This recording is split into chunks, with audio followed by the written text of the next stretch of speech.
Good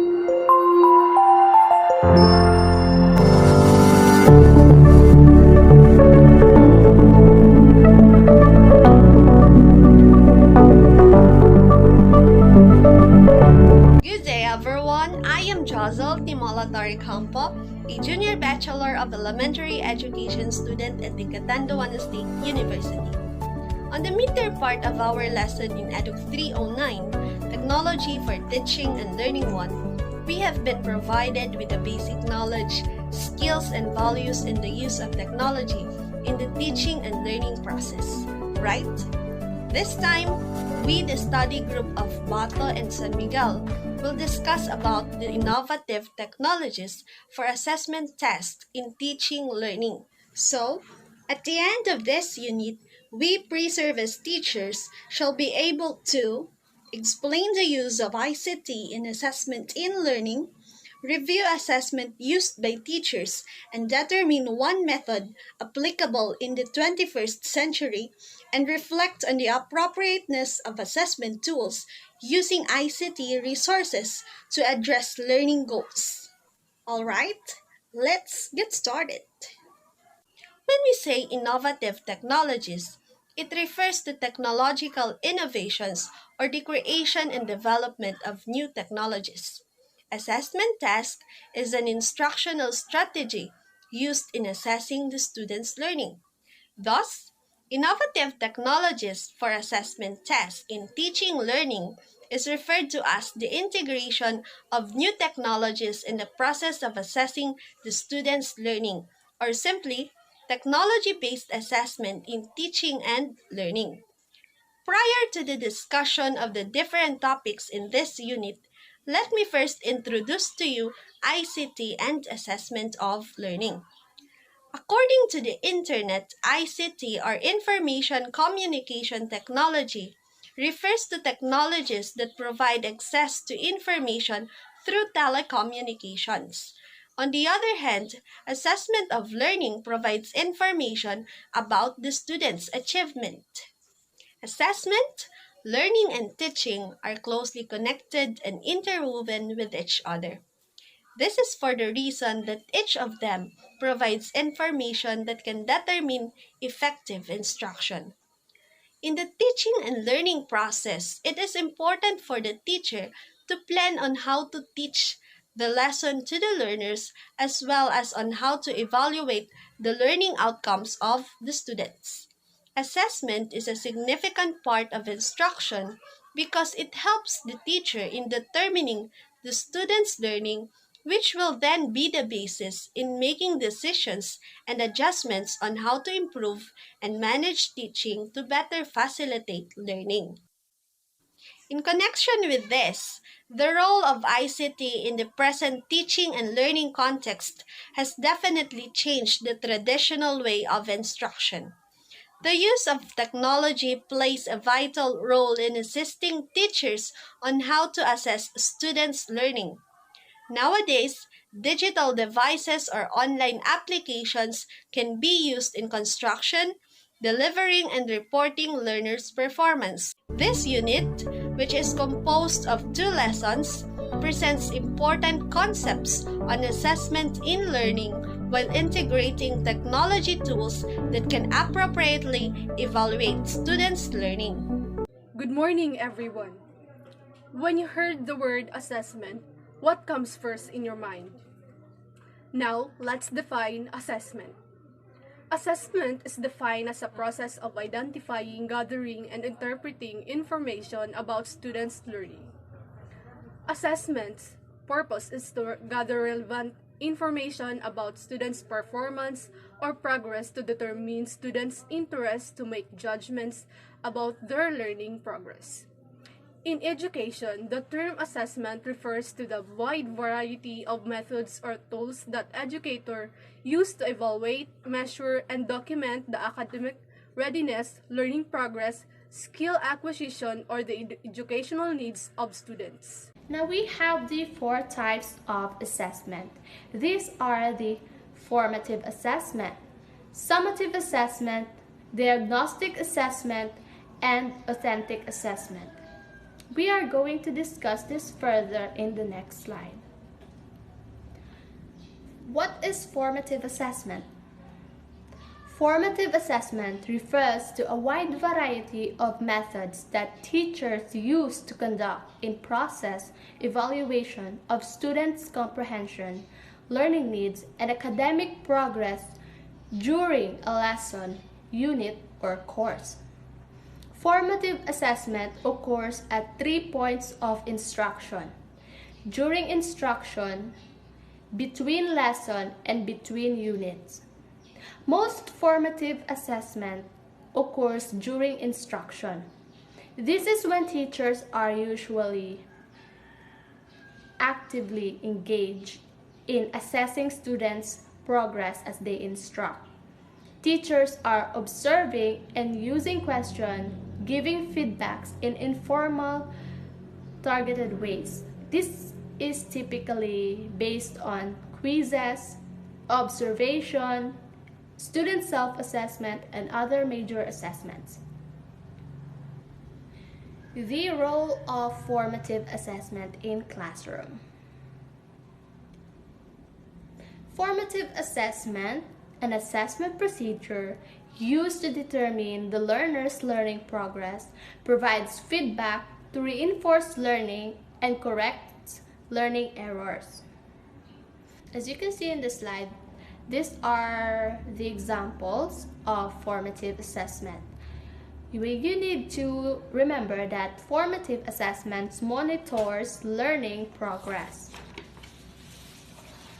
So, what is summative assessment? Summative assessment are used to evaluate students' learning, skills acquisition, and academic achievement at the conclusion of a defined instructional period, typically at the end of a project, unit, course, semester, program, or school year. Summative assessment is conducted at the end of each section or unit to find out student achievement. Summative assessment are typically the traditional paper and pencil measures such as unit tests, long tests, exams, essays, and projects that forms a portion of a student's final grade. The role of summative assessment in the classroom. The summative assessment, an assessment procedure used to determine the end of course achievement for assigning grades or certifying mastery of objectives. As you can see in the slides, these are the examples of summative assessment, comparing it with formative assessment. You need to remember that summative assessment measures end of course achievement. Diagnostic assessment can help you identify your students' current knowledge of a subject, their skills and capabilities, to clarify misconception before teaching takes place. So, current knowledge of a subject. So, this assessment is used to collect data on what students already know about the topic. So, a type of assessment which is given at the beginning of the unit or topic. They are often used pre- and post-instruction, where students are given identical pre- and post-test before and after the course. So, this can help the teachers to evaluate strengths, weaknesses, knowledge, and skills before their instruction. So, kadalasan natin makikita ang diagnostic assessment before the discussion starts. So, in which students given identical and pre- and post-test before and after of the discussion. So, when we say identical, meaning magkaparehong test. So, magkaparehong test ang ibinibigay ng teacher. the students to know their learning progress on the said lesson. So this diagnostic assessment can plan meaningful and efficient instruction and can provide students with an individualized learning experience.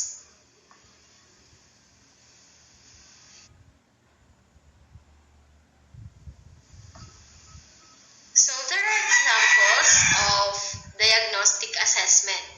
So sets of written questions, multiple choice or short answers. So this can help to assess a learning current knowledge based on the current views of the topic or issue to be studied in the course.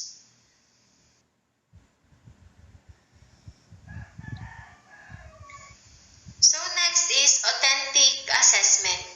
It describes the multiple forms of assessment that reflect students' learning, achievement, motivation, and attitude on instructionally relevant classroom activities. So it has multiple forms of assessment. So there are two forms of assessment.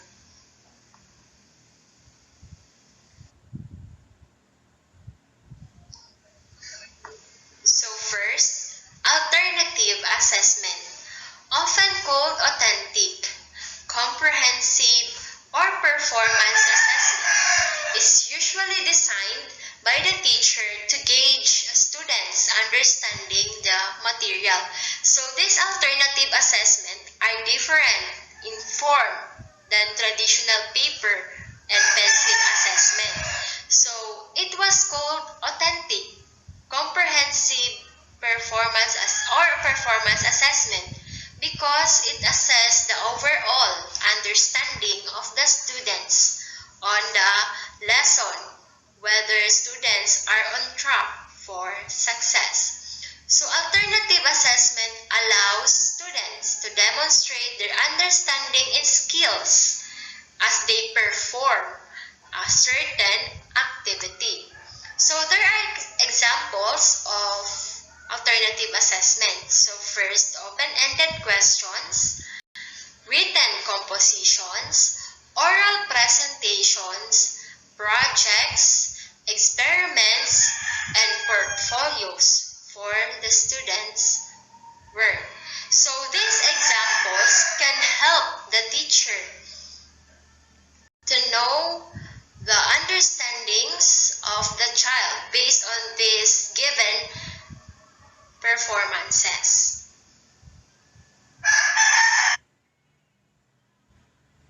So lastly, effective assessment. So give students feedback on how well they understand the information and on what they need to help to improve, while helping teacher better design instruction. So when alternative assessment are successful, this effective assessment will give feedback to the student's performance on the activity and to know if there is a need to improve in teacher or teaching design instruction. So there are some examples of authentic assessment. So there are observations, essays, interviews, performance tasks, portfolios, journals, teacher-created tests, rubrics, and the self and peer evaluation. So this can help the teacher to know the learning progress or the knowledge of the child. The role of ICT and assessment in learning. While there are new technologies created to provide students with higher level thinking skills, creative and critical thinking, and the opportunity to teach and assess skills, such as devices, applications, and websites. The use of ICT in assessment is very helpful to to teachers because students' information and results of examination can be recorded and stored and can easily be retrieved, like the use of Google Forms and Google Classroom. With the use of ICT, the teachers can right away give feedbacks to students on the results of assessment. SIM 2 2013 stated that the use of technology in educational assessment offers an innovation and support for teaching and learning to improve instruction and increase performance. With the educational application, teachers and students can have a virtual meeting to have an effective teaching and learning. Using a web-based exam software or an online exam system give a high level of transparency. It is almost impossible to compromise exam question and evaluation because they cannot also be influenced. Most online exams generate the result instantly. It is often possible for the exam taker to get high result immediately. Some of the major advantages of an online examination are: number 1, accessibility and flexibility. Number 2, time management. Number 3, save costs. Number 4, statistically analysis. It is also important School United utilize software for security and privacy of examination. Security and confidentiality should also be considered, as long as our education system needs data to improve outcomes for students. Good day everyone. Our topic is all about current trends in assessment in learning. The 21st century assessment includes: first is utilizing multiple measures of assessment. Second, increasing the use of technology. Third, focus on growth and development of the learner. And the fourth is differentiating the roles and responsibilities of the researchers, administrators, and other stakeholders. In the 21st century, we are facing global economy which was use of the different assessment to measure the ability and the capability of the learners. We must integrate the technology or using any gadgets for the students to know how to use it in education. As a facilitator, we must give the focus on the growth and development of the learner for them to learn more, and also we must know the different responsibility for the student to learn a lot. According to Williams 2017, the concept of classroom has been shifting in recent years with the dedication to purposefully designed learning spaces and seamless integration of technologies. In the learning process of the students, the teachers are only guiding or facilitate the activities. Education technology has introduced new, exciting, and innovative ways to engage students in active learning while online. Kizer and Oscan, year 2011, suggested that there are important reasons for the teachers to use technology in education: motivation, distinctive instructional abilities, higher productivity of teachers, essential skills for information age, support for new teaching techniques as cited in SAMAC 2006. The use of technology can motivate due to the reason that it also encourages active engagement and interactivity that students are so accustomed outside the class and miss when have to pay attention to the lesson materials. Instructional technologies provides better capabilities for gathering or providing feedback compared with the more traditional methods, and in the process of making teachers' work easier, involving students can boost the productivity of both teachers and learners. Technology and education also develop the essential skills for information age of 21st century learners. Technology can provide support for new teaching techniques and teachers can do in class. Online learning initiatives often fail to engage and teach learners because they are passive in nature, reading PDFs, flipping through slides, listening to long lectures. It is said that one way to improve these experiences is to focus on incorporating active learning methodologies. Education technology has introduced new and innovative ways to engage students in active learning while online. It isn't just about what's on the screen, like for example, a video versus a simulation. Learning experiences needs to allow students to learn by doing to be effective. According to Ashley Kuhlman, instructors can incorporate active learning activities through technology in fully online lessons, homework modules, and even in in-class online activities. Next is, active learning is any learning activity in which the students interact or engage with material, as opposed passively taking the information. In the learning material, it is said that the parents can also help the learners engage in rich learning experiences at home and during daily activities such as field trip. To add, when given the opportunity to actively engage with the information they are learning, students perform better. It nurtures the brain, giving it an extended opportunity to connect new and old information, correct previous misconceptions, and reconsider existing thoughts or opinion. According to Claire Hugendorn of New York City College of Technology, summarizes several studies that active learning is enhanced when multiple neural pathways are activated. The more activate the student's brain in different ways, the more they learn. Next, the teacher will give learning activities that are intentional, meaningful, and useful. Activities which involve students' interaction with context can include listening to and or watching live or recorded talk, engaging with the written or visual text, engaging with multimedia, or a combination of this. Each learning activity should be aligned to the objectives of the lesson and or the unit. The intent of the activity is clear to you and to the students. It is equally important that each activity is meaningful and enhances students' development and advancement through the lesson. Meaningful activities engage students in active, constructive, intentional, authentic, and cooperative ways. Useful learning activities are ones where students are able to take what they learned from engaging with the activity and use it in another context or for another purpose. For example, students are able to directly apply the skills or knowledge they are acquired to an assessment task or the next activity that they will be given.